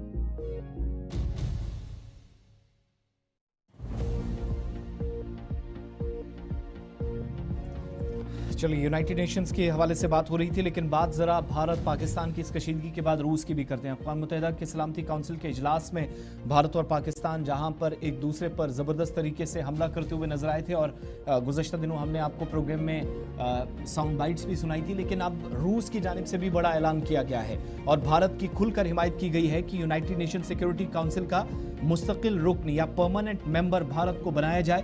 पहले से आवाज़ें उठ रही थी बहुत सारे लोगों की जानिब से। भारत के अंदर तामीर तरक्की, हुकूमती इकदाम, दुनिया भर के साथ स्ट्रेटेजी के एतबार से कॉपरेशन और कोऑर्डिनेशन, तिजारती सतह पर इकदाम किए गए।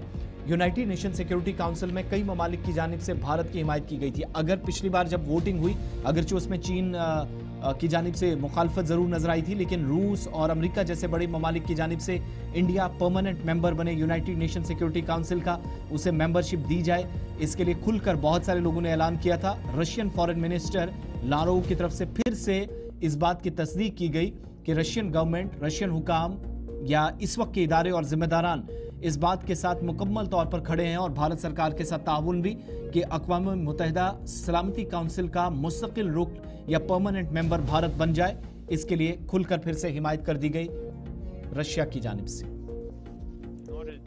Find effective solutions to these and other challenges, we need to abide by the provisions of the UN Charter without trying to have a selective approach.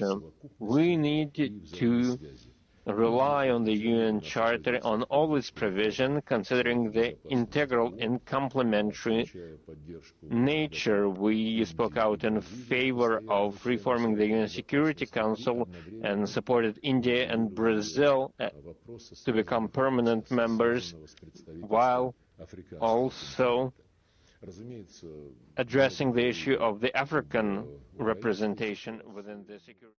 चलिए, रूसी सफ़ीर को आप सुन रहे थे जो इस बात की वकालत कर रहे हैं कि रूस इस बार वज़ीर ख़ारजा है जी रूस के, जिनका ये मानना है कि भारत मुस्तकिल रुकन बने जी अक़वाम मुत्तहिदा सलामती काउंसिल का। इस ज़िमन में रूस ने बाज़ाब्ता तौर पर सपोर्ट करने का ऐलान कर दिया। अब ये जो बातें चल रही ना बैनुल-अक़वामी फोरम पर, इसका भारत पाकिस्तान की सरहद पर जो कुछ चल रहा है इसके साथ भी इसको देखकर देखिएगा। और फिर जो बातें हम पिछले कई दिनों से आपको बता रहे हैं कि 3 हिस्सों में बढ़ सकता है पूरी दुनिया, वो बढ़ते हुए आपको साफ नजर। एक major portion war against terror में है, एक पोर्शन पाकिस्तान के साइड में होगा और एक पोर्शन वो होगा जो इन तमाम हालात को देखते हुए अपना बिजनेस करने की कोशिश करेंगे। तो बहरहाल इस तरीके की नौबत ना बने, जंग ना हो और मसाइल का हल किसी न किसी तरीके से निकले। फिलहाल बढ़ते हैं जी आगे, जरा बात करते हैं साबिक रॉ चीफ एस दुल्लत का एक और बयान सामने आया है। और यह बयान तब सामने आया है जब भारत और पाकिस्तान की अफवाज आमने सामने है, जब जंग जैसे ही सूरत हाल बनी हुई है और पाकिस्तान के मुख्तलिफ वज़रा की तरफ से आने वाले 30 से 35 घंटे इंतहाई संगीन बताए गए हैं। इस बीच साबिक रॉ सरबराह अमरजीत सिंह दुल्लत का बड़ा बयान भारत पाकिस्तान के हवाले से सामने आया है। जंग किसी भी मसले का हल नहीं है, ये एस दुल्लत का मानना है। अमरजीत सिंह दुल्लत मानते हैं कि जंग किसी भी मसले का हल नहीं है, ताहम मसाइल अगर जंग थोपी भी जाए तब भी मुज़ाकरात के दरवाजे बंद नहीं होने चाहिए। एक तरफ से उनका ये मानना है और दूसरी तरफ से कि दोनों मुल्क इस पोजीशन में है कि जंग को बर्दाश्त नहीं कर सकते हैं। पाकिस्तान बुनियादी तौर पर इंतहाई कमज़ोर है और जंग अगर होती है तो मज़ीद कमज़ोरी वहाँ पर दिख सकती है। आलमी मंडी भारत बन रहा है, भारत की और दुनिया भर की नजरें हैं, जंग से उस पर भी फर्क पड़ सकता है। एस दुल्लत ने इशारों में जंग की तबाहकारियों के हवाले से अपनी बात रख दी है। अमर सिंह जी दुल्लत का यह भी मानना है कि सयाहत को नॉर्मल किसी के साथ ना जोड़ा जाए। टूरिज्म और टेररिज्म ये दो अलग अलग चीज है और इसको आप नॉर्मल किसी के साथ जब जोड़कर देखेंगे तो हमारा गणित खराब हो सकता है, हम सही तरीके से फिर एनालिसिस नहीं कर पाएंगे। Tourism is something, terrorism is something else, tourism is something else, ये मानना है एस दुल्लत का। और जो सूरत हाल बनी है इंतहाई अफसोसनाक है, धमाका खेज है और दोस्त मुल्कों पर सबसे ज्यादा इस वक्त नजरें हैं कि वो इस टेंशन को किस तरीके से डिफ्यूज करे। अमरजीत सिंह दुल्लत का बड़ा बयान भारत पाकिस्तान के तनाजुर में आया है उस वक्त जब दोनों अफवाज इस वक्त आमने सामने हैं। पहलगाम टेरर हमले को इंतहाई अफसोसनाक करार दिया, कहा कि जो भी दहशतगर्द इसमें मुलविस है वो इंसानियत के खिलाफ है, वो जम्मू कश्मीर के लोगों के खिलाफ है। और जिस तरीके से जम्मू कश्मीर के लोग पहली बार टेररिज्म के खिलाफ खड़े हुए हैं, इंतहा पसंद और दहशतगर्दों के खिलाफ खड़े हुए हैं, इसको पूरे मुल्क को देखना पड़ेगा और इसको सही सिमत में आगे लेना होगा। अमरजीत सिंह दुल्लत।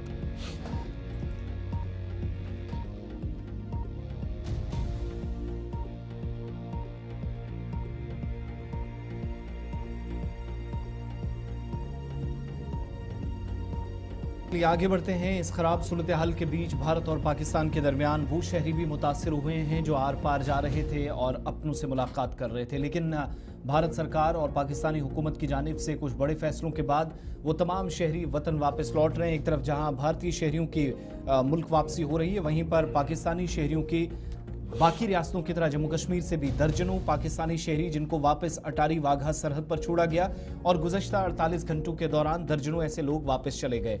मौजूदा सूरत हाल के बीच दर्जनों अफराद को जब वापस भेजा गया, कई सियासतदानों की जानिब से, कई लोगों की जानिब से इस पॉलिसी पर सवाल भी उठाए गए कि उन तमाम लोगों को कम से कम मौका मिलना चाहिए जो लॉन्ग टर्म वीज़ा के तहत यहाँ पर आए हैं। और कल एक मामला जम्मू कश्मीर हाई कोर्ट में भी चला गया जिसमें 15 मई तक हुकूमत से जवाब भी तलब किया गया, मीनाल खान वाला इशू। लेकिन ओवरऑल आप देखेंगे तो कुछ शहरियों को जब डेडलाइन कंप्लीट हो जाएगी तो ज़बरदस्ती डिपोर्ट भी किया जा सकता है, मुल्क बदर किया जा सकता है। इसकी पहले से कंफर्मेशन हुई थी और अब खबर यह है कि 59 से 60 ऐसे लोग जो वादी कश्मीर के अंदर रह रहे थे जिनको पंजाब के रास्ते वापस अपने वतन भेज दिया गया। कुछ लोग अभी यहाँ पर बचे हैं जिनके हवाले से तैयारियां चल रही हैं और डॉक्यूमेंटेशन का प्रोसेस जिनका आधा अधूरा है वो भी डेडलाइन खत्म होने के बाद कंप्लीट हो रहा है। इधर दर्जनों पाकिस्तानी जिनमें ज़्यादा खवातीन भी शामिल हैं पीर पंचाल खित्ते से भी जो कल जम्मू से होते हुए वापस पाकिस्तान लौटे हैं, अटारी सरहद से जो वाहिद चेक पोस्ट थी जिसको ऑफिशियली बंद कर दिया गया है, लेकिन यही एक रास्ता था। वजारत दिफा के मुताबिक वजारत दाखिला के और खारजा के मुशावरत के बाद जो फैसले हुए थे और उसके बाद ये फैसला हुआ था। और जम्मू सूबे के अंदर जहां कल से मुख्तलिफ इलाकों की तस्वीरें आपको दिखाई जिनमें हनवाल रब्ता इलाके की मिनाल भी थी, उनकी वापसी हुई। लेकिन एक खातून जो तकरीबन 70 साल के आसपास थी जिनका जन्म पाकिस्तान में हुआ था वो भी यहाँ से वापस चली गई। मोहम्मद शहबाज खान और सबा किरण, इसके अलावा अच्छा इनमें वो भी है जो एक पॉलिसी के तहत आए थे। एक पॉलिसी उमर अब्दुल्ला के टेन्योर में हुई थी कि अगर कोई सरेंडर करना चाहता है और फिर कौमी दायरे में वापस आने वो वापस आए। और बहुत सारे लोग आए, कुछ नेपाल के रास्ते से आए, वो काफ़ी अरसे से यहाँ रह रहे थे, उनकी फैमिलियां अब बड़ी शेक हो गई है और उनको वापस भेजा जा रहा। उसको लेकर हमने देखा कि यूसुफ तारिगामी साहब ने ऐवान के अंदर भी बात कही है, लेकिन अब देखना होगा कि क्या कुछ आगे बढ़ेगा। फिलहाल वो भी वापस जा रहे हैं और ये माना जा रहा है कि वो एक पॉलिसी के तहत आए थे लेकिन उस पॉलिसी का भी ज़्यादा असर नहीं हुआ। फिलहाल बड़ा फैसला यही है कि जितने भी पाकिस्तानी पूरे मुल्क के अंदर है उन्हें वापस जाना होगा और उसी तरीके की सूरत हाल वहाँ से भी है। आने जाने का सिलसिला लगातार जारी है और पुलिस इंतजामिया ने अपने अपने इलाकों के अंदर तमाम उन लोगों की फरिश्ते तरतीब दी हैं जिन्हें पुशबैक करना था, जिन्हें वापस भेजना था और उन्हें अटारी सरहद के आसपास भी लाया जा रहा है। तो अच्छा, एक खबर जो कि काफी गर्दिश कर दी जिस पर पुलिस अथॉरिटीज़ ने इशफाक देर रात कंफर्म किया, मुदस्सिर जो अब इस दुनिया में नहीं हैं, पुलिस एहलकार, उनकी वालिदा के हवाले से भी सोशल मीडिया पर काफ़ी खबरें गर्दिश कर रही थी जिस पर बारामूला पुलिस की जानिब से देर रात कंफर्म करते हुए कहा गया कि उनकी वालिदा की डिपोटेशन की या उनके वापस भेजने की कोई इस तरह की खबर सही नहीं है जो मुख्तलिफ प्लेटफॉर्म्स पर चल रही थी। और बारामूला पुलिस ने उन लोगों को वार्न भी किया जिन्होंने सोशल मीडिया प्लेटफॉर्म्स पर इस खबर को चलाया था ये कहकर कि उनको भी पाकिस्तान वापस भेजा जा रहा है और इस पर देर रात खबरों की तरदीद की गई। एक ऑफिशियल नोटिफिकेशन बारामूला पुलिस की जानिब से सिलसिले में जारी किया गया। चलिए जनाब, यहाँ पर एक छोटे से ब्रेक के लिए रुक रहे हैं, ब्रेक के उस पार आएंगे, जरा बात और भी करेंगे। जंग की बात ये तो अपनी जगह, लेकिन वक्फ तरमीमी कानून को लेकर all India Muslim personal law board क्या कुछ सोच रहा है उस पर बात करेंगे। आगे बढ़ेंगे तो सुप्रीम कोर्ट ने वक्फ पर क्या कुछ कहा उस पर भी बात करेंगे। आगे बढ़ेंगे तो आपको जम्मू कश्मीर की चंद बड़ी खबरों से भी रूबरू करवाएंगे। मुझे उम्मीद है कि आप हमारा साथ देंगे। छोटे से वक्फे के बाद दोबारा हाजिर खिदमत रहेंगे। प्रोग्राम आप देख रहे हैं सलाम जी।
ब्रेक के बाद इस्तकबाल आप सबका। प्रोग्राम आप देख रहे हैं सलाम जेके जम्मू के स्टूडियो से बराह रास्त। मैं हूं आसिफ रशीद, एग्जीक्यूटिव एडिटर इशफाक गौहर हमारे साथ है। 9:30 बज गए।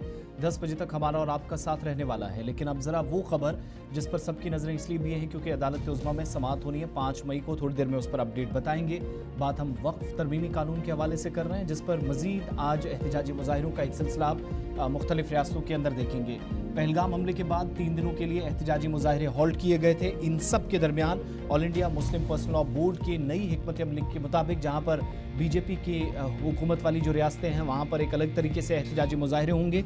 इन सब के दरमियान आज तमाम मुस्लिम लीडरान, बिलखुसूस आप कह लीजिए मुसलमानों से असदुद्दीन ओवैसी की जानिब से हिकमत अमली के मुताबिक अपील की गई है कि आज यानी 30 अप्रैल को रात 9 बजे से 9:15 पर अपने घरों में या जहां पर भी आप मौजूद होंगे 15 मिनट के लिए लाइटें बंद रखें, मुकम्मल अंधेरा करें, रोशनी बंद रखें।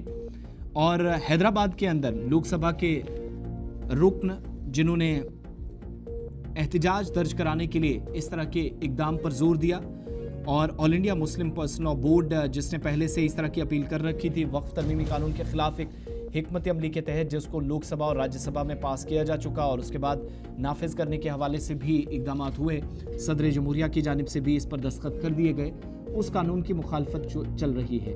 आज घरों के अंदर, दुकानों के अंदर या जहां पर भी आप मौजूद हैं, रात के वक्त में मरकजी हुकूमत के वक्फ तरमीमी कानून के खिलाफ, वक्फ तरमीमी कानून जो है उसके खिलाफ एहतजाज दर्ज कराने के लिए पूरे मुल्क के मुसलमानों से, मुस्लिम लीडरान की जानिब से अपील की गई, ख़ास तौर से असदुद्दीन ओवैसी से की जानिब से कि रात 9 बजे से 9:15 तक 15 मिनट के लिए घरों की रोशनी बंद रखें और हुकूमत के लॉ बोर्ड ने कल भी एक डिसीजन लिया था जिसमें कहा गया था हिकमत अमली को तरतीब दिया जाए। जी, भारत पाकिस्तान की कशीदगी है, इस बीच वक्त कानून पर अगर हमने एहतजाज को जारी रखना तो हमने एक हिकमत अमली के तहत करना होगा। हमने उन इलाकों के अंदर करना होगा और उन जगहों पर करना हो जहाँ पर किसी भी तरीके से खलफशार पैदा ना हो, इंतशार की कोई कैफियत पैदा ना हो, और जो भी मुंतज़मीन है उन्हें इस बात का इंश्योर करना होगा कि पुरअमन से लोग आए और पुरअमन से वापस जाए। फिर रात देर गई, ये फैसला हुआ कि आज ब्लैकआउट भी किया जाएगा और ये ब्लैकआउट उस कानून के खिलाफ होगा जो कानून पार्लियामेंट के अंदर बहस मुबाहिसे के बाद पास हो गया, लेकिन उसके फौरन बाद अदालतों का रुख किया और तकरीबन 2 दर्जन से ज़्यादा जो है वो इस वक्त इस कानून के खिलाफ जो है दरख्वास्तें भी चली गई हैं अदालत के अंदर, जिन पर समाअत भी चला। तो फिलहाल आज 9 बजे से 9:15 तक पूरे मुल्क के अंदर all India Muslim personal law board के कहने पर एहतजाज होगा। देखना होगा कि शाम को क्या लाइट बंद होती है या नहीं। जरा फटाफट से असदुद्दीन ओवैसी साहब को सुनते हैं क्या कुछ कहा उन्होंने। आप तमाम की इत्तला के लिए और आप तमाम से एक गुजारिश और रिक्वेस्ट है कि all India Muslim personal law board ने वक्फ अमेंडमेंट बिल 2025 के खिलाफ जो एक पब्लिक प्रोटेस्ट को लॉन्च किया है, उसके एक प्रोग्राम के तहत कल 30 अप्रैल के दिन शाम में 9 बजे से 9:15 बजे तक बत्ती गुल का प्रोग्राम। तो मेरी आप तमाम लोगों से दरमंदाना अपील है कि आप लोग कल अपने घर की लाइट रात में 9 बजे से 9:15 बजे तक बंद रखिए, ताकि हम नरेंद्र मोदी की हुकूमत को एक पैगाम दे सकें कि उन्होंने जो वक्फ अमेंडमेंट कानून बनाया है वो भारत के संविधान और ख़ास तौर से फंडामेंटल राइट्स आर्टिकल 14, 15, 25, 26 का ये वायलेशन है, और ये ख़ास तौर से मुसलमानों के धर्म वक्फ बोर्ड में मदाखलत इस कानून के ज़रिए की जा रही है। तो मेरी आपसे गुजारिश है कि आप लोग कल 30 अप्रैल के दिन रात में 9 बजे से 9:15 बजे तक 15 मिनट के लिए अपने घर की, अपने दुकान की लाइट को 15 मिनट के लिए बंद करके अपने एहतजाज को दर्ज करवाइए और एक पैगाम दीजिए कि यह कानून एक काला कानून है जो भारत के संविधान के खिलाफ और फंडामेंटल राइट्स के खिलाफ बनाया गया। ये आप तमाम से सुन रहे थे जो बता रहे थे कि कानून के खिलाफ एहतजाज है और ये एहतजाज जनाब आज शाम को होगा। लेकिन फटाफट से बढ़ते हैं जी आगे। ज़रा बात सुप्रीम कोर्ट की भी आपको सुनाते हैं, क्योंकि सुप्रीम कोर्ट ने एक और फैसला लिया है और वक्फ कानून के तहत मज़ीद कुछ दरख्वास्तें वक्फ कानून के खिलाफ मजीद कुछ दरख्वास्तें सुप्रीम कोर्ट के अंदर चली गई थी और सुप्रीम कोर्ट ने मजीद दरख्वास्तें लेने से मना कर दिया है। वक्फ तरमीमी कानून 2025 को लेकर मजीद कुछ दरख्वास्तें चली गई थी अदालत के अंदर। अदालत ने साफ किया कि फ़िलहाल इन्हें नहीं लिया जाएगा, ताहम रिजॉइंडर के तौर पर या जो एप्लीकेंट्स हैं वो उन फाइल्स के साथ लग सकती हैं जो मजीद पहले, आपको याद होगा जो पहले दिन जिस केस पर समाअत हो रही वो 8 से 9 केस उठाए गए थे, जिनमें पहले जो आए थे, जिनमें all India Muslim personal law board है, असदुद्दीन ओवैसी है, कांग्रेस के मेंबर पार्लियामेंट है, दीगर उनकी एक केस हिस्ट्री पर सुनवाई हो रही थी। अब जो बाकी बचे थे उनको भी टेकअप करने का फैसला ले लिया है। फाइल इंटरवेंशन एप्लीकेशन कर सकते हैं जी। मजीद 5 केसेस को उठाया जाएगा मई 5 तारीख को। अप्रैल 17 तारीख को पहले 5 पिटिशंस टेकअप की गई थी हेयरिंग के लिए और अब मई 5 तारीख को मजीद जो एप्लीकेशंस हैं वो उनको लिया जाएगा। और जो लोग दोबारा इसमें आना चाहते हैं उन्हें कहा गया कि इंटरवेंशन एप्लीकेशन आप वहां पर डाल सकते हैं, वहां पर देखा जाएगा।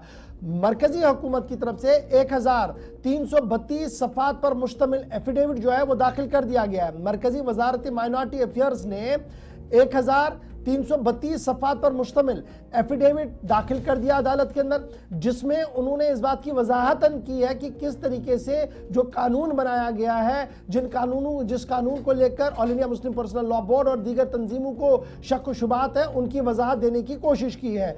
तकरीबन 72 पिटिशंस ऐसी हैं जिनमें AIM के leader Asaduddin Owaisi, Muslim personal law board, Jamiat Ulamae Hind और DM के अनवर बसरा फॉर्मर चेयरमैन जो कर्नाटका स्टेट बोर्ड ऑफ अवकाफ के हैं और दीगर लोग हैं, उनकी फाइल्स पर जो है वो बातचीत चल रही है। और अब इस तरीके से 5 मई को दोबारा केस की सुनवाई भी होनी है। तुषार मेहता ऑलरेडी ये अदालत के अंदर कह चुके हैं कि जो कुछ भी किया गया ये कानून और आइन के दायरे में किया गया और जो खदशात हैं वो दरअसल हवा में है, ज़मीनी सूरत हाल इसमें जो है वो सबके सामने है। इस बीच अदालत ने पहले ही एक इंटरीम रिलीफ इन एप्लीकेंट्स को दे दी है। अब देखना होगा कि 5 मई को अदालत मजीद इस पर कार्रवाई क्या कुछ कर सकती है।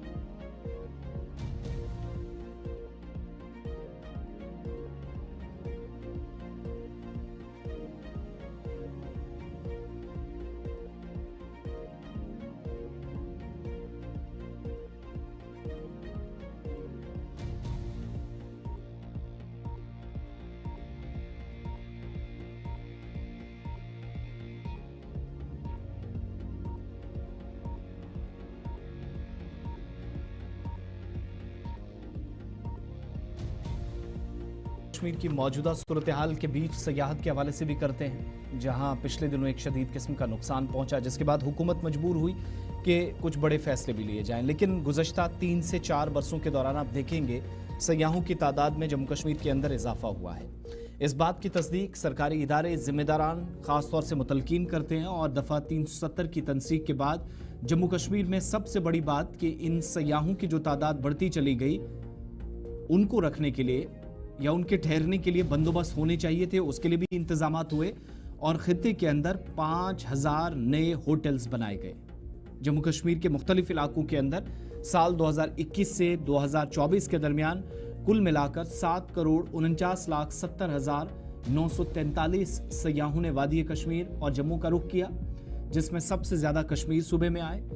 इकोनॉमिक सर्वे रिपोर्ट जो हाल ही में भारत सरकार की जानिब से ऐवान के अंदर रखी गई, जिसमें कहा गया कि 7.5 करोड़ सयाह जम्मू कश्मीर आए, जिसमें 6,49,77,187 जम्मू सूबा में, जबकि 99,93,756 सयाह दीगर हिस्सों के अंदर आए अलग अलग मकामात पर, और जम्मू के मुकाबले कश्मीर सूबे में ज़्यादा इकोनॉमिक सर्वे रिपोर्ट के मुताबिक।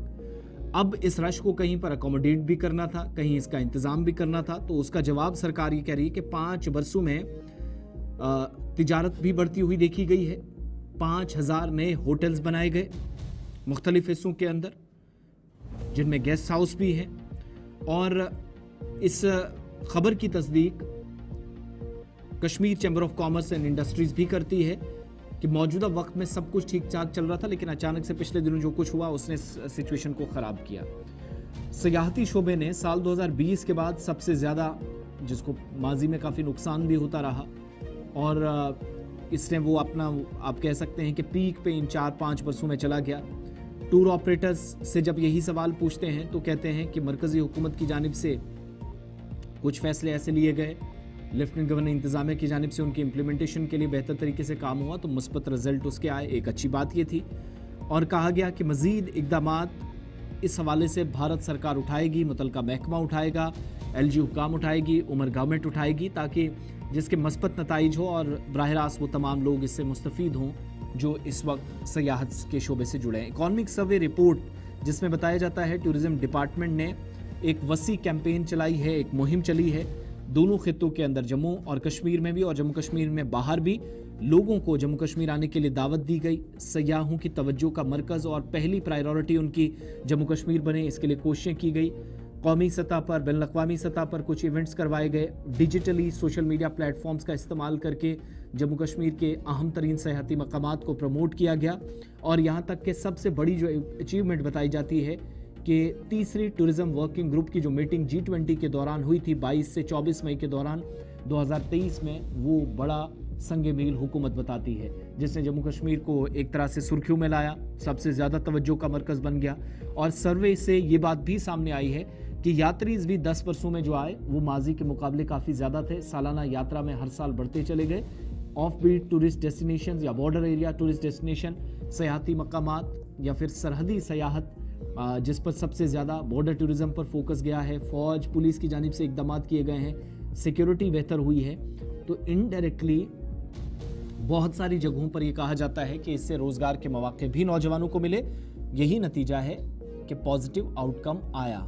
लेकिन अब इससे आगे क्या होगा उस पर वक्त गुजरने के साथ साथ रिपोर्ट्स और हालात बहुत हद तक डिसाइड करेंगे। पहलगाम वाक़े के बाद बहुत सारा नुकसान पूरे खित्ते के अंदर सयाहत से पेशे से वाबस्ता अफराद की जानिब से उठाया गया।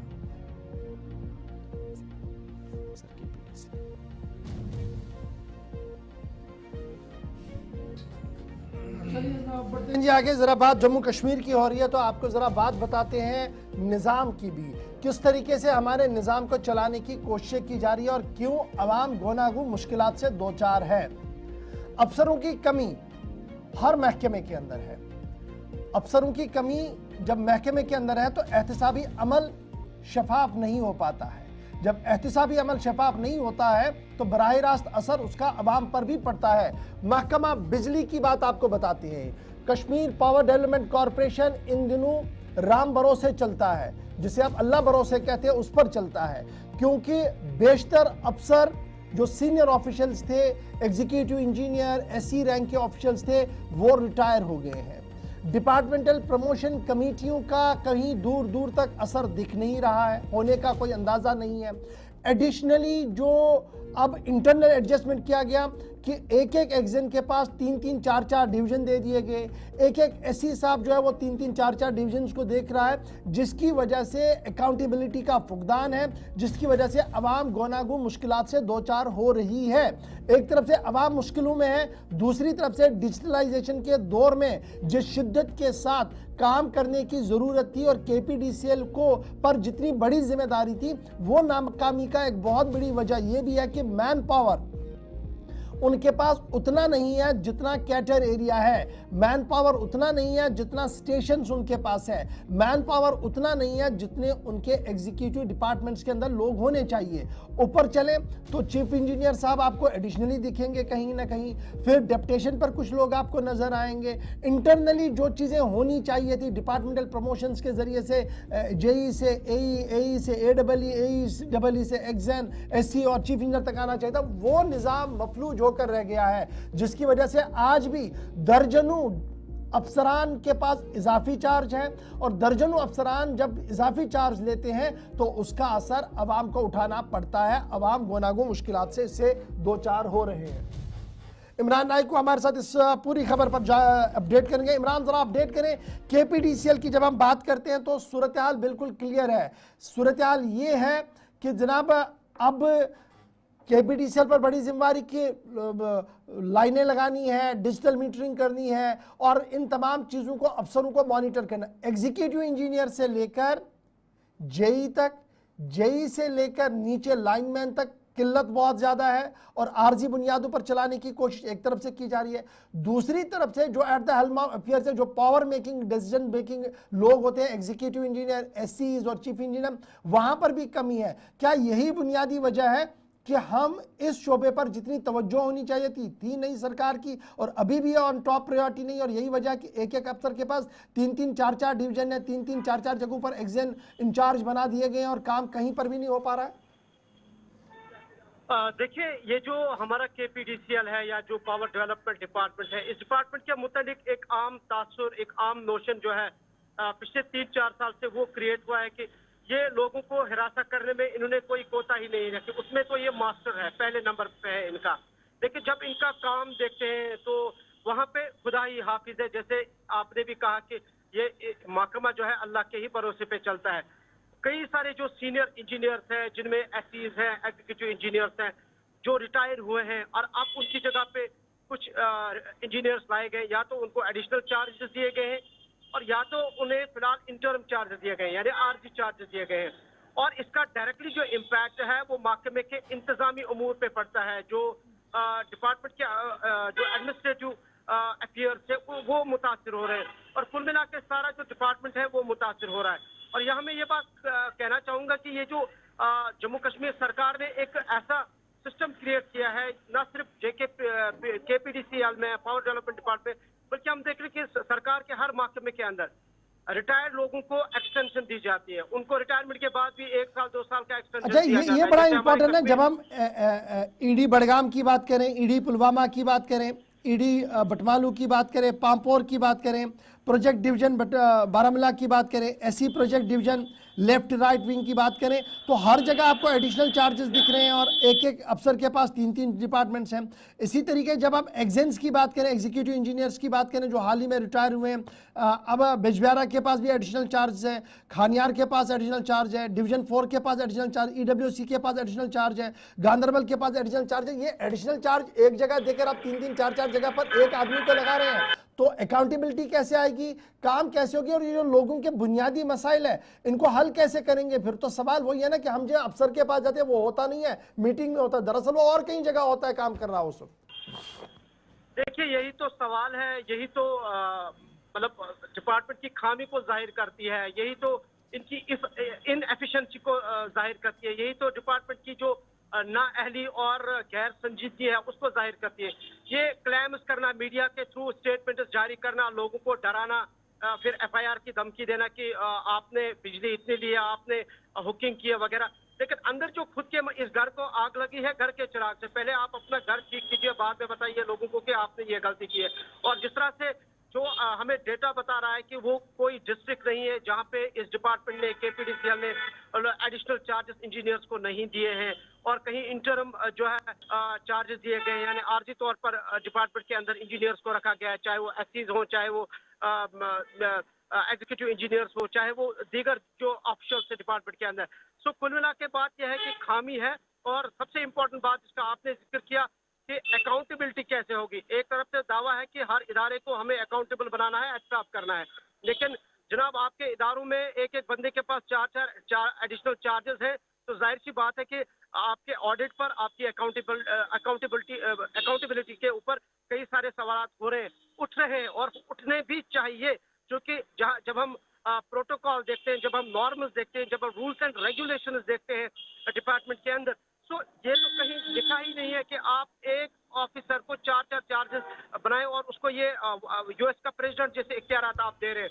और इसी वजह से कि एक तो आम लोग पिस रहे हैं, आम लोग मुतासिर होते हैं, और दूसरा ये कि डिपार्टमेंट में अकाउंटेबिलिटी या एहतसाब जिसे हम कहें उसका फुकदान देखने को मिलता है। और सबसे बड़ी बात यह है कि डिपार्टमेंट का जो नॉर्मल वर्क है, डिपार्टमेंट का जो नॉर्मल काम काज है वो मुतासिर होता है, और उस मुतासिर होने से जो आम लोग हैं, जो आम लोगों के लिए जो महकमे बने हैं, आम लोगों के लिए जो ये टैक्स पेयर्स के पैसे पर जो सैलरी लेते हैं, वही आम लोग बेचारे सफर करते हैं, उन्हें मुश्किलात का सामना करना पड़ता है। अब उम्मीद यह है कि अब मैं ये कहना चाहूंगा कि ये सिर्फ केपीडीसीएल की बात नहीं है। आप देखिए मैकेनिकल एंड जो हमारा इंजीनियरिंग डिपार्टमेंट है, जो जिसका काम है स्नो क्लियरेंस करना है, जो हमारे हॉस्पिटल्स के अंदर हीटिंग अरेंजमेंट देता है, हॉस्पिटल प्रोटोकॉल है, मैकेनिकल डिपार्टमेंट जो हमारा है, वहाँ भी यही सूरत हाल है। कल ही 2 रोज कबल उन्होंने एक पोस्ट किया था, वहाँ पे भी हमें पता चला, जब हमने भी वहाँ कुछ अंदर से कुछ मुलाजमिन से बात की, तो वहाँ चीफ इंजीनियर है ही नहीं, एससी तो है ही नहीं, दीगर कई सारे लोग जो है वो रिटायर हुए हैं, एक बंदे को एडिशनल 3-3, 2-2 चार्जेस दिए गए हैं, और यही सूरत हाल बाकी डिपार्टमेंटों की है। और अनफॉर्चुनेट पार्ट हमारे सिस्टम का ये है कि यहाँ हम गवर्नमेंट देख रहे हैं कि जो रिटायर होते हैं उनके जो टेन्योर में एक्सटेंड किया जाता है, उनको एक्सटेंशन दिया जाता है, और जो डिजर्विंग लोग हैं, जो प्रमोशन के लिए डिजर्व करते हैं, वो बेचारे पिसते हैं, वो एक ही, और उनकी। चलिए जी, बहुत शुक्रिया हमारे साथ ज्वाइन करने के लिए। एक डिपार्टमेंट की कहानी होती तो शायद फोकस होता, यहाँ तो हर डिपार्टमेंट की कहानी यही है। अफसर भी अगर आप देखें तो एक सेक्रेटरी साहब के पास 3-3 डिपार्टमेंट हैं, और जब आप एक डिपार्टमेंट के काम के लिए जाते हैं तो पता लगता है वो तो कहीं और मीटिंग में है, और जब उस वाले डिपार्टमेंट के लिए जाते हैं तो मामला कहीं और गोल होता है। तो ये स्ट्रीमलाइन करना बड़ा ज़रूरी है, एक ही आदमी को एम्पावर ना करें बल्कि इन टर्म अरेंजमेंट्स भी देखें। ज़रा फटाफट से अब बात ज़रा करते हैं जी उमर अब्दुल्ला की काबीना के इजलास की भी, क्योंकि उमर अब्दुल्ला की सरबराही में काबीना का इजलास हुआ। उस इजलास के अंदर 2-3 बड़ी बातें भी सामने आई हैं, और ख़बरों के मुताबिक उमर अब्दुल्ला ने बिजनेस रूल्स का एक बार फिर मुतालबा उठाया है, और साथ साथ तनख्वाहों के मामले पर भी लेफ्टिनेंट गवर्नर के पास जो फाइल है उसे क्लियर करने की मांग की है। जी आसिफ। बिल्कुल 4-5 बड़ी बातें हुई हैं मरकजी काबीना के इजलास की तरह। जम्मू कश्मीर के अंदर भी जितने भी इजलास हो रहे हैं उन पर सबकी नज़रें हैं, और उमर काबीना का जो हंगामी इजलास था उसमें 3-4 बड़ी चीज़ें जो सरकारी ज़राए ने जिस बात की तस्दीक की है कि जिन पर बात हुई है, एक तो ये कि काबीना के इस इजलास में बिजनेस रूल्स जिनकी ताख़ीर हो रही है। आप सब जानते हैं कि इजलास जब ख़त्म हुआ था उसके बाद स्पेशल सेशन भी पहलगाम हमले के बाद एक हो गया, लेकिन बिजनेस रूल्स के हवाले से कोई पेशरफ्त नहीं हुई, जिसमें गुज़श्ता दिनों उमर अब्दुल्ला ने लेफ्टिनेंट गवर्नर से भी मुलाकात की थी। तो एक बात इस पर हुई है, ये बात खुलकर सामने आई है। दूसरा, MLAs जो मेंबर ऑफ लेजिस्लेटिव असेंबलीज़ हैं, अरकान असम्बली हैं, उनकी तनख्वाहों में इजाफा किया जाए या नहीं, इस बात पर भी तबादला ख्याल इस इजलास के दौरान हुआ है। मौजूदा तनाजुर में हुकूमती सतह पर क्या जिम्मेदारियां हैं, क्या काम करने की ज़रूरत है, सोच समझ कर रूट मैप तैयार करने की ज़रूरत है, करंट सिनारियो को सामने रखते हुए उस सूरत हाल का भी तफसीली जायज़ा लिया गया है। अलग अलग मकामात पर जहाँ एक पुरतनाव सूरत हाल या गैर यकीनी सूरत हाल देखी गई है, भारत पाकिस्तान की कशीदगी के दरमियान पहलगाम हमले के बाद सयाहों की हिफाजत, लोगों को वापस जम्मू कश्मीर में लाने के लिए उनको एतमाद में लेना, पहलगाम हमले के बाद जो डर और खौफ था उसको दूर करने, और दीगर बुनियादी जो चैलेंजेस हुकूमती इदारों के सामने हैं उन पर तफसीली तबादला ख्याल हुआ है। और अब सरमा के हवाले से जिस हिसाब की तैयारियाँ थी उससे बेहतर इकदाम गर्मा के दौरान हो, समर सीज़न के दौरान हो, उस पर भी तफसीली तबादला ख्याल हुआ। लेकिन बड़ी बात यह है कि वो जो बिजनेस रूल्स थे उनको लेफ्टिनेंट गवर्नर की मंजूरी मिलनी चाहिए थी। 6 मार्च को काबीना का एक इजलास मुनक्किद हुआ, और बिजनेस रूल्स जो हैं वो उस वक्त फाइनलाइज करके काबीना ने बाज़ाब्ता तौर पर LG के दफ्तर को भेज दिए।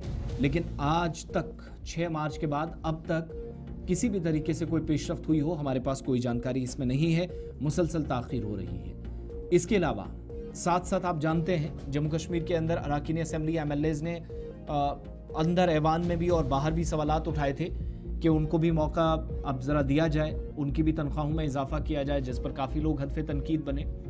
अब कितनी बढ़ती है वो तो सरकार को तय करना है, सरकार के दायरे अख्तियार में जो चीज़ें हैं उनको मद्देनज़र रखते हुए और बजट के हिसाब से फैसले करने हैं। लेकिन बातचीत इस पर हुई है काबीना के इस इजलास में, और साथ साथ दोबारा से एक तरह से इस इजलास के ज़रिए रिमाइंडर दिया गया कि एक तो इस पर भी फैसला होगा, बिजनेस रूल्स के हवाले से LG कोई पेशरफ्त करे, वहाँ से मंजूरी मिली जो उनको लिख कर दिया गया है, अब वहाँ रुकी क्यों हैं चीज़ें, इसकी बात भी समझ में नहीं आ रही है। दूसरा, हुकूमती इदारों पर जिम्मेदारियाँ इसलिए क्योंकि जो सूरत हाल है जम्मू कश्मीर में, वहाँ उतनी ही जिम्मेदारी अवामी मुंतखबा हुकूमत या इलेक्टेड गवर्नमेंट की है जितनी मरकज़ की है, जिस पर सिक्योरिटी का सबसे बड़ा जिम्मा है। और पहलगाम हमले के बाद जो कुछ हुआ वो हम सब के सामने खुली किताब की तरह है। चलिए जनाब, चलते चलते ज़रा आपको एक और ख़बर से बाखबर करें, और उन तलबा के लिए आज अच्छी खबर जिन्होंने अपने इम्तिहानात दिए हैं। और इतलात और ख़बरों के मुताबिक state board of school education आज 12वीं जमात के नताइज का ऐलान करने जा रहा है। बड़ी खबर सामने आ रही है कि आज state board of school education Kashmir सूबे के तहत लिए गए इम्तिहानात के नताइज का ऐलान करने जा रहा है और ये नताइज का ऐलान 12वीं जमात का तकरीबन 2 बजे के आसपास किया जाएगा और उसके बाद 10वीं जमात के नताइज का ऐलान आज रात देर गए ही आ सकता है। बड़ी खबर कि 10वीं और 12वीं जमात के नताइज का ऐलान state board of school education की तरफ से आज किया जाएगा और ये साफ कर दिया गया state board of school education की तरफ से कि आज बाद दोपहर नताइज का ऐलान शुरू होगा जो शाम तक चलेगा। पहले 12वीं जमात के नताइज का ऐलान आएगा, उसके बाद हालात ठीक रहे, तमाम ऑनलाइन चीज़ें सही चली तो 10वीं जमात के भी आज ही नताइज का ऐलान कर दिया जाएगा और इस तरीके से बोर्ड पहली बार इस पोजीशन में होगा कि दोनों जमातों के लिए गए इम्तिहानात का बैक वक्त नताइज भी ऐलान भी दे सके और नताइज आज आ सकते हैं। स्टेट बोर्ड की तरफ से ये साफ कर दिया तकरीबन 2 बजे के आसपास पहले 12वीं जमात के और उसके बाद 10वीं जमात के नताइज आ सकते हैं। बोर्ड ने तमाम तैयारियां कर ली हैं, तलबा नज़र बनाए रखे हुए हैं बोर्ड की वेबसाइट पर और हम आपको अपनी सोशल मीडिया पर ज़रूर अपडेट करेंगे जो रिजल्ट्स और नताइज सामने आएंगे।